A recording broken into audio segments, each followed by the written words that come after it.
Assalamualaikum warahmatullahi wabarakatuh. Perkenalkan, nama saya Yasmin Alisya dengan NIM 21130110442.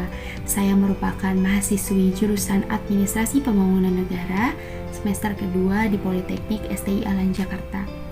Pada video kali ini saya akan mempresentasikan pengetahuan saya mengenai G20 atau Group of 20. Tahun ini, tahun 2022, Indonesia secara resmi memegang presidensi G20 atau Group of 20 selama setahun penuh. Indonesia akan menjadi tuan rumah bagi penyelenggaraan perhelatan yang dimulai dari 1 Desember 2021 hingga KTT G20 di November 2022.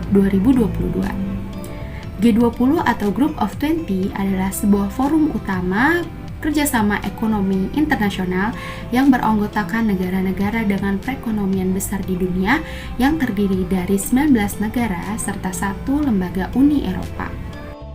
G20 merupakan representasi lebih dari 60% populasi bumi, 75% perdagangan global, dan 80% PDB dunia. Anggota G20 terdiri dari Afrika Selatan, Amerika Serikat, Arab Saudi, Argentina, Australia, Brazil, India, Indonesia, Inggris, Italia, Jepang, Jerman, Kanada, Meksiko, Republik Korea, Rusia, Prancis, Tiongkok, Turki, dan Uni Eropa. G20 bertujuan untuk mewujudkan perekonomian global yang berkelanjutan, seimbang, kuat, serta inklusif. Pembentukan G20 pada tahun 1999 timbul akibat adanya kekecewaan forum internasional terhadap kegagalan G7 dalam memberikan solusi terhadap permasalahan perekonomian global yang dihadapi pada saat itu. Pandangan yang mengemuka saat itu adalah pentingnya bagi negara-negara berpendapatan rendah atau menengah serta yang memiliki pengaruh ekonomi secara sistemik untuk diikutsertakan dalam sebuah forum atau diskusi demi mencari solusi permasalahan ekonomi global. Forum tersebut selanjutnya merangkul negara maju dan negara berkembang untuk bersama-sama mengatasi krisis utama yang melanda Asia, Rusia, serta Amerika Latin. Peran nyata G20 adalah sebagai berikut. G20 dianggap telah membantu dunia kembali ke jalur pertumbuhan dan mendorong reformasi di bidang finansial. G20 telah membantu OECD atau Organisasi Kerjasama dan Pembangunan Ekonomi atau Organization for Economic Cooperation and Development untuk mendorong pertukaran informasi terkait pajak untuk mengakhiri penghindaran pajak.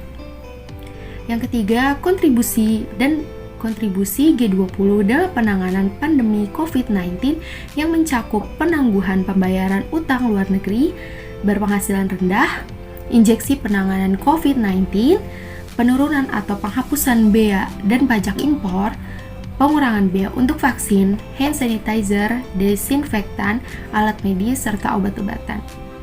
Dan yang terakhir ada isu lainnya termasuk perdagangan, iklim, dan pembangunan. Presidensi G20 Indonesia tahun 2022 ini mengusung tema Recover Together, Recover Stronger, di mana Indonesia mengajak seluruh negara untuk bahu-membahu dan saling membantu untuk pulih bersama secara berkelanjutan dan menjadi lebih kuat.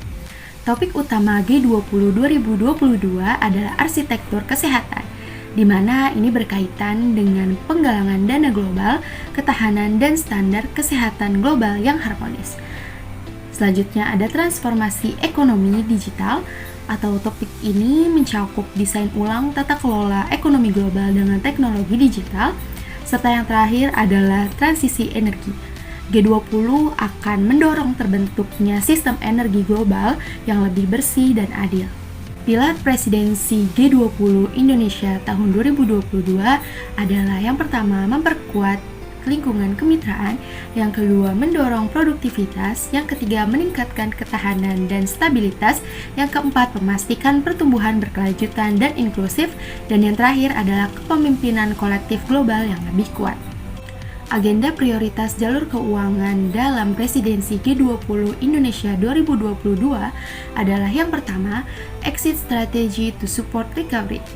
membahas bagaimana G20 melindungi negara-negara yang masih menuju pemulihan ekonomi, terutama negara-negara berkembang, dari efek limpahan atau spillover exit policy yang diterapkan oleh negara-negara yang lebih dahulu pulih ekonominya atau negara-negara maju. Yang kedua ada addressing scaring effect to secure future growth. Ini mengatasi dampak berkepanjangan atau scaring effect krisis dengan meningkatkan produktivitas dan pertumbuhan jangka panjang, memperhatikan ketenaga kerjaan, rumah tangga, serta korporasi dan sektor keuangan. Yang ketiga ada payment system in digital era. Standar pembayaran lintas batas negara atau CBP, serta prinsip-prinsip pengembangan CBDC atau General Principles for Developing CBDC. Yang keempat, ada Sustainable Finance, membahas risiko iklim dan risiko transisi menuju ekonomi rendah karbon, dan Sustainable Finance atau keuangan berkelanjutan dari sudut pandang makroekonomi dan stabilitas keuangan.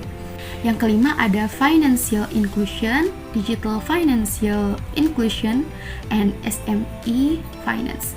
Memanfaatkan open banking untuk mendorong produktivitas dan mendukung ekonomi dan keuangan inklusif bagi underserved community, yaitu wanita, pemuda, dan UMKM, termasuk aspek lintas batas. Yang terakhir ada International Taxation, membahas perpajakan internasional terutama terkait dengan implementasi framework bersama OECD atau G20 mengenai strategi perencanaan pajak yang disebut Base Erosion and Profit Shifting atau BIPS.